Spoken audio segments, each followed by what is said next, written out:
get on to the Singapore analogy in just a second, but we're reporting this morning that Jacob Rees-Mogg has hinted quite strongly on the Conservative Home website that he may now be prepared to back Theresa May's deal. William Hague, writing in The Telegraph this morning, says it's better than the options that are likely to be presented today in Parliament. What say you? Well, they're probably right that it is better than the options that are likely to be presented in Parliament. However, what ought to flow from the 2016 referendum is Brexit. And what should flow from that binary choice of between leave or stay should then be a binary choice between leaving with the agreement that the Prime Minister negotiated or leaving with no agreement between us and the EU. And the Prime Minister ought to be presenting Parliament with that choice. And if she did so, she would then find that she has the best chance of getting her deal across the line because the Labour Party and the Nationalists would be presented with going through on their rhetoric, which is saying just how unacceptable no agreement is. But as you know, Parliament's set its face against no deal, hasn't it? But all of this is now within the Prime Minister's gift, which is because she's so close to the finishing line, with all the authority and powers of her office, she can make Parliament face up to that binary choice. And what was very disappointing, incredibly disappointing, about her statement yesterday is that she's not going to do that. And she is allowing Parliament to run away into the weeds with these indicative votes, with other alternatives to that binary choice. And they're the only two options that actually honour her commitment to get Brexit done. And she should leave Parliament in the vice of that choice. Yeah, but there'd be uproar in Parliament, wouldn't there, if she said, no, it's going to be a binary choice, no, Parliament, you can't extend the deadline. Well, she's quite entitled to do that because 85% of the MPs in there were elected on a mandate to deliver Brexit. Well, they don't seem to be heeding that, do they? Well, that's exactly the issue. So there is a test of authority between Parliament and people. The people that's between the individual MP and their constituents, isn't it? Well, except that they had a contract with the people, which was represented by the terms, the manifesto on which they stood to get elected in 2017.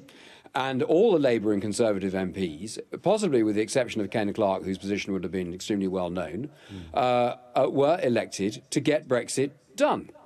And the only way you get Brexit done is either by accepting the terms of her agreement or looking at those terms, setting them against the implications of leaving the European Union with no agreement and supporting that option. And people need to come to a view as to which is the best option to deliver Brexit. Where we are now going is allowing all the Remainers in Parliament, which represents 3/4 of the MPs, to wriggle away from that choice. And if they're allowed to wriggle away from that choice, surprise, surprise, they're going to do it. But of course, that means that she will not honour the commitment she gave, but also the commitment 85% of us gave to our electorate in 2017. So this Parliament is in breach of contract with the electorate.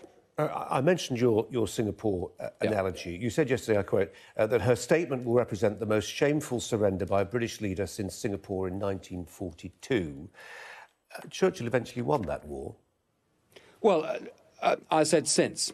And so if you like, the most damaging British reversal, I think, since 1942 would have been Suez. So I'm saying that this crisis that the European Union has inflicted on the United Kingdom by the conduct of the negotiations, and to which the Prime Minister is party because she has chosen to go down the route she's going down, presenting a dreadful agreement to the House of Commons and not accompanying it by giving us the option of leaving the European Union with no agreement, is worse than Suez. That's what I'm saying in that statement.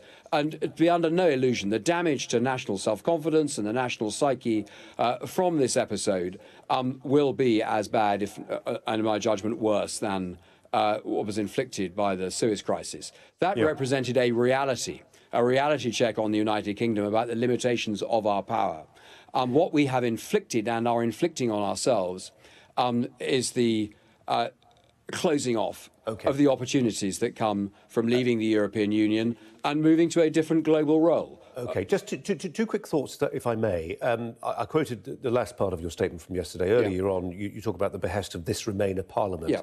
If the problem is a Remainer Parliament, why not just have a general election and get the Parliament that you want? Well, I rather agree with you, because if the Prime Minister followed my advice, she would throw down the gauntlet to Parliament and say, if you don't like the choice I'm presenting you with, on which I believe you were elected and you have the duty to follow through, you are always entitled to vote no confidence in my government and remove me from office.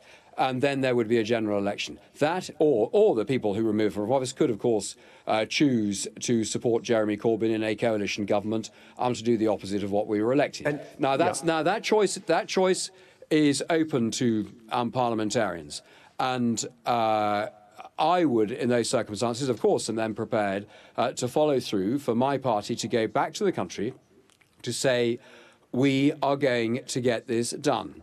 And it will either be with the agreement we've negotiated, or it will be with no agreement. And that will be the choice of the Parliament that you then elect.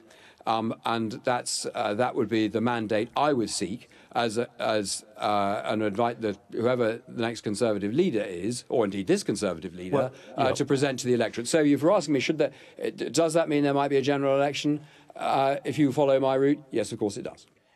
Might a simpler way of expediting business simply be by making sure that this afternoon a lectern appears outside Downing Street without the official government crest? And actually, no, that doesn't happen. That would involve calling a general election. But for Theresa May simply to say, actually, I've done all I can, it's time for somebody else to take over. Well, that's got to be a decision for her. Prompted by the very reason that I supported the vote of no confidence her in December is I had no idea what she would do in the circumstances she is now presented with. But I clung to the hope that she was going to do what she had said she was going to do 108 times, is get us to leave on the 29th of March this year. Yesterday, she formally reneged on that position. However, our failure to remove her in December means she's free from challenge until next December. OK. Crispin Blunt, good of you to join us. Thanks very much.